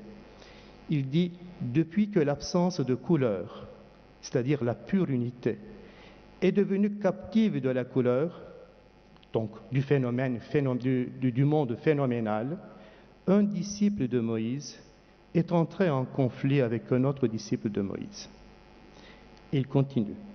Quand vous parvenez à l'absence de couleur que vous possédiez à l'origine, Moïse et Pharaon sont en paix l'un avec l'autre. Donc, unité à ce point-là. L'aspiration pour Mevlana Jalaluddin Rumi à l'absence de couleur ne doit donc pas être considérée comme un refus des couleurs qui sont en même temps des particularités phénoménales, mais comme un perfectionnement de notre intérieur qui nous ouvre vers la compréhension dans ces particularités, tout en les rendant transparentes à l'absolu. On peut très bien appliquer ceci à la pluralité des croyances qui proviennent donc d'une origine divinement unique, des religions monothéistes, je veux dire. Comme toute créature est la manifestation de Dieu, et Dieu lui-même est l'essence de la créature, il faut considérer les créatures comme les reflets des attributs de Dieu. Bien qu'il y ait une différence apparente, diversité apparente, il y a une unité dans leur origine. D'autre part, quoi qu'ils adorent, les hommes ne peuvent adorer que Dieu, puisque celui-ci est la source des manifestations de toutes les créatures. Chaque religion, donc, contient une part de vérité. D'où l'attitude des soufis envers les minorités religieuses en tant que reconnaissance et compréhension de leur culte et l'aide fraternelle qu'ils leur ont souvent apportée et même l'explication de certaines transmissions interculturelles. De nouveau, je réfère au Coran. Dans le verset 5-48, le Coran nous dit « Nous avons donné à chacun d'entre eux une règle et une loi. Si Dieu l'avait voulu, il aurait fait de vous une seule communauté. Mais il a voulu vous éprouver par le don qu'il vous a fait. Cherchez à vous surpasser les uns et les autres dans les bonnes actions. Votre tour à tous se fera vers Dieu. Il vous éclairera alors au sujet de vos différends. » Le soufisme n'est pas resté au XIIIe siècle, au XIVe siècle, au XVe siècle de notre histoire musulmane et turque. Au XXe siècle aussi, d'une manière ou d'une autre, la culture musulmane en Turquie, parce que je connais le cas de la Turquie, et il y a des soufis de ce genre qui affirment les mêmes choses à peu près. Par exemple, je vais le citer aussi pour conclure, un soufi de XXe siècle qui s'appelle Kenan Rifai, en parlant avec ses disciples, dit « Pourquoi tu es si touché? Qui est un chrétien? Le considères-tu autre que toi-même? Dieu n'est pas seulement le Seigneur des musulmans, mais de l'ensemble de l'univers, Rabbul Alamin. Toi, tu dois avoir la foi en Jésus et en Moïse. Sinon, tu ne peux pas être considéré comme un musulman. Ne prends aucune chose en dehors de la vérité divine. Voilà le mystère de l'unicité, la multiplicité dans l'un et l'un dans la multiplicité. Merci. Merci. Merci Kenan Gursoy. Le soufisme à suivre, à creuser, un espoir aussi, et de montrer que, en fait, aucune religion, et heureusement, n'est à l'abri de la tolérance, n'est à l'abri de la compréhension et n'est à l'abri de la fraternité. Je voudrais à présent que dans le public qui veut réagir, prendre la parole, question, monsieur. Merci vraiment beaucoup, monsieur le philosophe, parce que vous nous avez fait toucher du doigt l'unité dans la diversité des religions. Et alors, cette unité dans la diversité, vous nous la faites vivre. C'est extraordinaire. Et pour rebondir un peu sur l'exposé magnifique du Monseigneur Poupart, vous avez beaucoup parlé d'universalité. Mais l'universalité, aujourd'hui, elle est visible partout, maintenant. Et là, vous venez de nous le démontrer. Vraiment, merci pour cette démonstration. Je peux vous dire que je peux témoigner qu'il y a 30 ans, j'ai donc découvert les écrits Baha'i. Et je suis en Vous nous l'avez dit, ça, monsieur. Pardon? Vous nous l'avez dit. Oui, mais déjà. en découvrant ces écrits, je suis devenu disciple d'Abraham, je suis devenu juif, musulman, et je suis devenu bahaï, bien entendu, mais c'est dans cette diversité, comme vous avez dit, que l'humanité va pouvoir progresser, et je crois qu'on va pouvoir se regarder comme des amis plutôt que comme des ennemis. Voilà, c'est pour pas être trop long. Merci. Y a-t-il des questions, des interventions? N'hésitez pas, hein, vous savez, je crois que la richesse des interventions ici, que ce soit sur les cités, je pense que ce qu'a dit Jean-François Pernaut, qui nous a démontré, mais physiquement, en montrant comment les diverses religions se suivaient physiquement, pierre par pierre. Vous avez vu ce que dit sur la nature méditerranéenne, ce qu'a dit Jean-Robert Henry, ce qu'a dit Gilbert Buty sur l'extraordinaire richesse des échanges, et enfin évidemment Kenan Gursoy. Je pense que tout cela mériterait que l'on réagisse et que l'on creuse et poser les questions que vous avez envie de poser à nos participants. Nous avons eu de très brillants représentants des trois religions méditerranéennes. Ne pourrait-on pas dire quelques mots de la grande masse des incroyants, des agnostiques et des athées? Allez-y, rapprochez votre micro, monsieur. Oui. Voilà. Je pense que parmi les gens du nord de la Méditerranée que l'on appelle chrétiens, il y a une grande partie qui ne croit plus en Dieu. De même chez les Israélites ou Israéliens qui ne croient plus en Dieu. Je voudrais poser la question à M. Gursoy. Pour le peu que j'ai fréquenté les populations arabes dites musulmanes, j'ai l'impression qu'ils ont gardé la foi, ne serait-ce que celle du charbonnier. Qu'est-ce que vous avez à répondre là-dessus? C'est vrai, de toute façon, voilà, je crois que nous avons vécu des siècles de hauteur, de très grand niveau philosophiquement, théologiquement parlant. À partir du XVIe siècle, c'était plutôt la chute dans la pensée. Et l'islam est resté au niveau des croyants simples. C'est très important aussi. Mais c'est une bonne chose parce que c'était la véritable foi, si on peut dire. C'était le charbonnier qui était en cause, c'était la simplicité, c'était la pauvreté, telle que Jésus disait aussi, parlait aussi, tel que notre prophète parle aussi, c'était la pauvreté spirituelle, je veux dire. Mais il nous en manquait aussi cette conscience intellectuelle, conceptuelle et systématique. Nous avons besoin de cela aussi. Mais dans votre question, j'ai saisi, est-ce qu'une telle vision du monde, je parle des soufis, exclurait les athées? Je ne pense pas. Par exemple, j'ai parlé tout à l'heure de Mevlana Jalaluddin Rumi.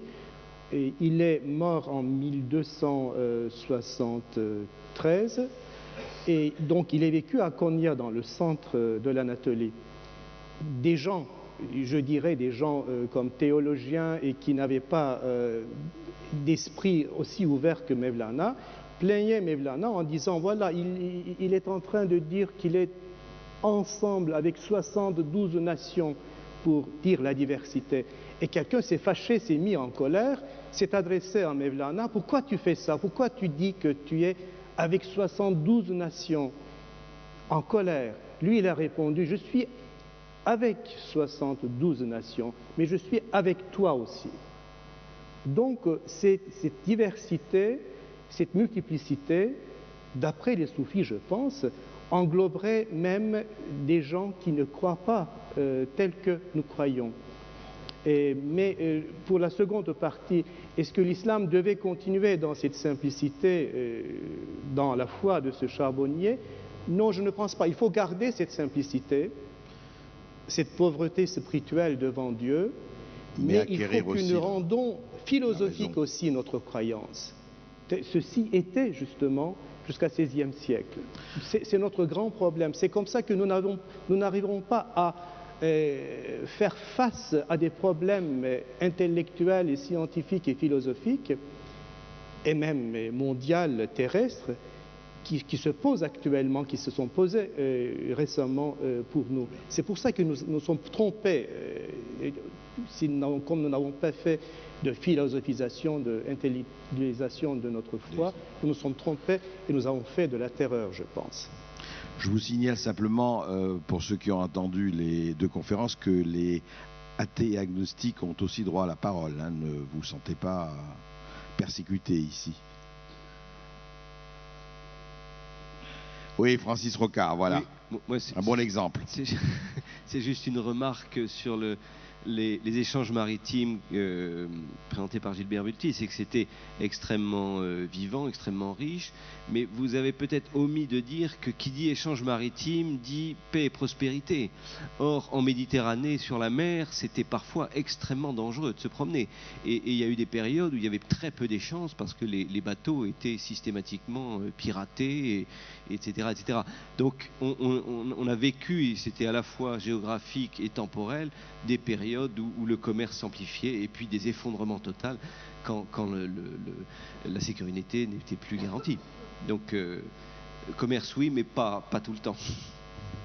La fraternité, quoi. Oui, Maurice Ruben-Ayoub. Merci. Je voulais juste faire un petit complément et poser une question. On a beaucoup parlé de Fernand Braudel et c'est très bien. Il y a quelqu'un dont je me suis servi qui est peut-être pas aussi important, mais qui est aussi érudit, sinon plus, c'est l'historien né allemand, mais devenu israélien, qui a écrit un livre qui fait plus de 5 volumes, plus un volume d'index, c'est Dov Goiten, qui a écrit A Mediterranean Society. Et cette société méditerranéenne, il a fait ces 5 volumes sur la base de documents manuscrits en hébreu et en judéo-arabe conservés dans la Guéniza du Caire. La Guéniza du Caire, c'est tout simplement le lieu attenant à la synagogue. On n'a pas le droit de se débarrasser des vieux parchemins ou des vieux écrits juifs parce qu'ils pourraient contenir le nom de Dieu d'une manière ou d'une autre. Donc on les enterre, on les enfouit. Et là-dedans, par exemple, c'est là que l'on a découvert le premier et unique manuscrit autographe de Maïmonide qui nous a permis de bien préciser sa date de naissance, 1138 et non point en 135. Et enfin, grâce à cette Guéniza, on a aussi vu que tout à l'heure, l'un de nos collègues a parlé du rachat des captifs, des paiements des rançons. On a un document signé de la main de Moïse Maïmonide permettant à 2 messagers de circuler dans les communautés juives d'Égypte pour lever des fonds permettant le rachat justement de captifs. Maintenant la question c'est finalement, sauf à être aveugle, on s'aperçoit bien que ce qui fait débat, si je puis dire, c'est la position de l'islam. Un certain islam, bon, parce qu'on ne connaît pas l'islam authentique, d'ailleurs on se demande où il est, et je me demande, là je m'adresse à mon éminent collègue philosophe comme moi d'Istanbul, est-ce que vous ne pensez pas, chers collègues, qu'il y a un problème de, je dirais entre guillemets, d'encapsulement de la civilisation islamique qui n'a peut-être pas pris, comme par exemple le judaïsme, comme par exemple le christianisme, autant chez ses voisins, et que c'est peut-être au fond un problème d'ouverture ou de fermeture. Alors, Kéran Gurso va répondre, mais je voudrais donner la parole à M. Pernaut. Simplement pour dire une phrase, c'est que topographiquement, dans le vieux Caire, qui s'appelle Babylone en plus, et qui est une structure romaine, juste à côté, il y a l'église copte de Saint-Serge et Bacchus, et dans la tradition, c'est à la fois le lieu où Moïse aurait été sauvé des eaux, et par ces temps d'avant, c'est aussi le lieu où la famille, Sainte Famille, se serait réfugiée. Donc, dans ce petit microcosme tout à fait topographique, au cœur de cette cité, là, il y a quelque chose à méditer. Et j'avoue que pour moi, c'est un des lieux tout à fait emblématiques qui ne me laisse absolument pas indifférent. Un lieu habité. La grande synagogue à côté de Saint-Serge et Bacchus, c'est vraiment la rencontre. Monsieur Gurso, par rapport à ce que... Justement, si nous ne sommes pas dans un état pathologique, les musulmans, à mon sens, étaient ouverts humainement parlant. On peut le constater dans les différents pays musulmans, même s'ils sont dans leur pauvreté, ce sont des gens très ouverts. Vous partez à partir de Bosnie-Herzégovine jusqu'à Afghanistan, Iran, ce sont des gens ouverts. Mais je crois que je reviens à ce que j'ai dit tout à l'heure, nous avons vécu une absence de conscience pour nous-mêmes, une absence de considération aussi pour nous-mêmes. Et à force de trop être occidentalisés, je parle de la Turquie, parce que nous avons perdu 50 ans 50 ans pour une prise de conscience de nous-mêmes. Ce n'était pas la faute de l'occidentalisation, ce n'était pas la faute de la modernisation, mais il fallait peut-être le faire parce qu'on a vécu une certaine révolution qui était une révolution très bien faite, c'était la révolution de Mustafa Kemal. Mais de notre côté, cette révolution nous a quand même pas permis de créer un pont entre notre passé et notre présent. Là, je vois qu'à la suite de cette modernisation, tout en restant dans la modernisation même, tout en restant dans la voie de Mustafa Kemal, qui a été traitée par Mustafa Kemal, qui a été tracée par Mustafa Kemal, tout en suivant son chemin, nous devons prendre conscience de notre propre passé. C'est très important. Et il n'y a pas, éthiquement parlant, moralement parlant, et humainement parlant, je veux dire, il y a aussi cet aspect dialectique, parce que toute personne prend conscience de soi s'il y a d'autres personnes en face. Toute civilisation prend conscience d'elle-même s'il y a d'autres civilisations en face. Donc nous avons eu, pour la Turquie, je veux dire, dans l'Empire ottoman, depuis 2 siècles, l'Occident en face de nous, qui nous a servi de temps en temps de modèle dont nous avons profité. Mais nous avons compris aussi que l'Occident était différent par rapport à nous. Donc nous sommes orientés vers l'Occident, mais tout en sachant que, comme le pour soi et l'en soi de Sartre, si on peut dire, on ne pouvait jamais s'identifier avec l'Occident.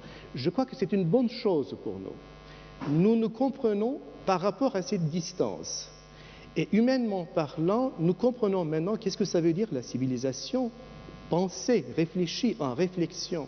Et comprenant cette autre civilisation, nous revenons à nous-mêmes sans refuser l'autre, tout en intégrant dans notre conscience cet autre qui est l'Occident, l'Europe.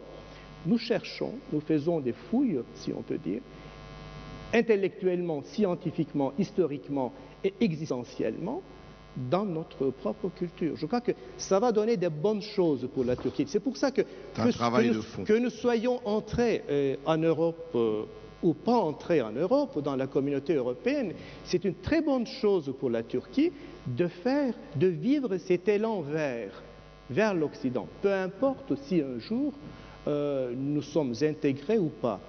Et nous avons d'autres projets avec l'Asie centrale, avec la Russie, avec le Moyen-Orient. Nous avons une multiplicité de projets, je crois. Mais nous préférons ce projet. Peut-être que c'est un rêve. C'est un projet qui n'est pas à réaliser absolument. Mais nous avons choisi ce projet parce qu'à l'intérieur de ce projet, il y a cette conscience de nous-mêmes aussi. C'est très important. Je crois que l'Occident doit le faire aussi, parce que par rapport à nous, il doit se définir lui-même aussi. Et il y avait une question derrière, il y avait un... Allez-y. Donc j'ai été profondément ébloui par l'intervention de M. Kenan Kürsoy. Je n'avais jamais entendu parler de la foi soufie musulmane de ce point de vue-là. Et je voulais simplement poser une question qui s'adresse à tout le monde. En fait, ne pensez-vous pas que ce serait quand même nécessaire aujourd'hui d'enseigner dès le collège ou le lycée à tous les enfants de la Terre une étude comparée des différentes religions et des différents courants philosophiques pour que les gens puissent comprendre comment tout ça a évolué et ce vers quoi on devrait tendre pour avoir une paix mondiale sereine, dans la compréhension de tous. Il y a dans l'enseignement libre, toutes les religions et enseigner la paix, oui. Mais ça n'existe pas assez, cela. Paul Baltard. Oui. Tout à fait d'accord, madame. Puis après, monsieur Romagna ensuite, monsieur Henry d'abord. Je voudrais apporter 2 témoignages. Bon, je suis né à Alexandrie, j'y ai vécu 18 ans. Bon, j'ai été élevé dans la foi chrétienne, mais ce sont mes amis juifs qui m'ont appris beaucoup de choses, et ce sont quelques juifs athées qui m'ont fait découvrir qu'il y avait des musulmans athées.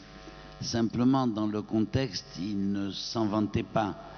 Et il existe d'ailleurs à Alexandrie un cimetière des agnostiques ou des athées qui, avec la montée des intégristes, a failli être détruit, et c'est Mohamed Awad qui l'a sauvé par une astuce je ne sais plus très bien laquelle. Donc il y a des musulmans athées, mais ils sont, enfin, on ne les voit pas, ils ne s'en vantent pas. Ça, c'est un point. Le deuxième point,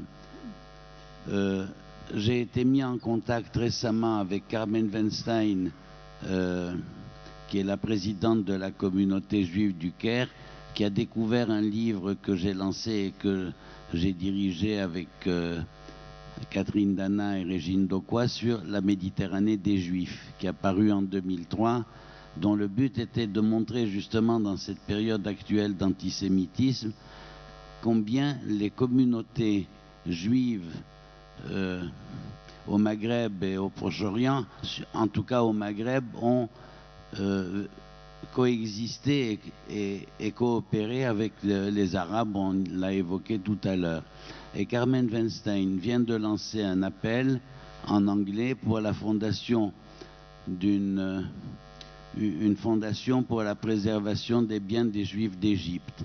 Alors je le lui ai traduit en anglais, oui, comme elle avait découvert mon livre, elle m'a communiqué ça et j'essaye de la faire circuler. Je regrette d'avoir oublié d'apporter avec moi cette déclaration. Il n'est pas présent, ce livre-là, ici. Non. Mais mettez, non, c'est ce qu'il faudrait faire, là, sur ce livre. J'en profite pour vous dire que l'Institut du monde arabe, je vous le rappelle, a fait une bibliothèque tout à fait, une librairie tout à fait passionnante. Vous avez énormément d'ouvrages passionnants en vente ici et n'hésitez pas à y passer. Il y a vraiment beaucoup de richesses également là, dans la librairie qui est attenante à la salle de conférence. Et elle insiste pour que cette fondation, d'ailleurs elle le dit dans le texte, soit ouverte à toutes les nationalités, à toutes les religions et même ceux qui sont sans religion. Voilà, merci. Très bien. Oui, Jean-Robert Henry, allez-y. Ah oui, c'est vrai, ça marche comme ça, naturellement. Oui, à propos de la place des incroyants, c'est tout à fait vrai. La croyance, elle n'a pas seulement une dimension religieuse en Méditerranée. Et je crois qu'une des forces du projet européen, ça avait été de forger une utopie refondatrice pour sortir du gouffre de l'affrontement des nationalismes et du mépris des droits de l'homme. Et ça s'est forgé dès le lendemain de la guerre de 14.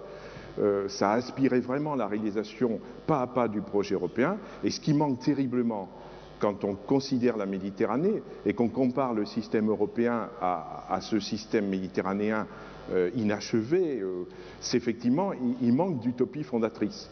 Et le partenariat, ce n'est pas une utopie fondatrice, le voisinage, c'est une dérision d'utopie commune, c'est vrai. Et là, il y a une véritable révolution culturelle à avoir sur les idées, sur les projets. Peut-être revenir un peu à François Pérou, quand il avait publié L'Europe sans rivage en 1954, qui était un superbe bouquin. En tout cas, on sent qu'au niveau des Européens eux-mêmes, le ressort du projet, le ressort de l'utopie initiale semble s'épuiser et que, je disais tout à l'heure, c'est plutôt l'altérité musulmane qui fait maintenant sens du projet européen, ce qui peut être extrêmement dangereux. Or là, il faut peut-être réenvisager complètement le rapport à la Méditerranée, penser peut-être la conversion du système européen en véritable système euro-méditerranéen. Je ne crois pas du tout à la communauté méditerranéenne telle qu'il la propose. Elle est incompatible avec le système européen puisque 8 pays méditerranéens sont déjà engagés dedans et ont déjà délégué leurs compétences en matière d'espace humain à l'Europe. On peut faire quelque chose de symbolique, mais on ne peut pas faire quelque chose de concret. C'est pour ça que cet appel, je connais bien les gens qui l'ont fait, ils utilisent des mots qui circulent depuis quelques années, mais moi je n'ai vu aucune proposition concrète en matière notamment d'espace humain commun, qui est le défi essentiel auquel on a affaire en Méditerranée. On l'a vu à Barcelone d'ailleurs, et on l'a vu ailleurs aussi. Ça, c'est encore une utopie un peu bavarde, hélas. Il faut une véritable utopie, c'est nécessaire une utopie, mais pas... Elle n'existe pas encore, mais on espère qu'elle existera un jour. Je crois qu'il y avait M. Romagna, vous vouliez prendre la parole, et le père Becker. Le père Becker, peut-être, oui. La Méditerranée, c'est le lieu du choc des ignorances. Et je pense qu'on n'en est vraiment pas sorti. Et les ignorances mutuelles, et non aussi les ignorances subtiles, comme par exemple nous employons des mots qui n'ont pas le même sens. Et nous n'en avons pas conscience. Les ambivalences, les engagements non tenus au Congrès islamo-chrétien de Cordoue en 1982, tous les partenaires, qui étaient le Tour occidentale de la Méditerranée s'était engagée à faire purifier les livres d'histoire et les livres de religion de tout ce qui agresse l'autre. Ben, ça n'a pas été fait. Seule la Tunisie l'a commencé, il faut le reconnaître. Ensuite, accepter un questionnement mutuel, accepter que nous ignorons ce que l'autre dit de lui-même et inversement, que nous aidions l'autre à dépasser ce qu'il croit dire de moi. Et voilà. Donc je pense qu'une rencontre comme celle-ci est très importante parce qu'elle nous invite justement à faire la guerre à notre ignorance mutuelle. Merci. Merci Berbecker. À moins qu'il y ait encore une question, il est 13h. Je pense que là aussi, la force, l'intensité a été très présente. Je pense que nous allons maintenant nous quitter très momentanément et nous donner rendez-vous à 15h30 pour une conférence tout à fait passionnante aussi sur les arts et la culture autour du bassin méditerranéen. Je vous remercie et je remercie les participants surtout.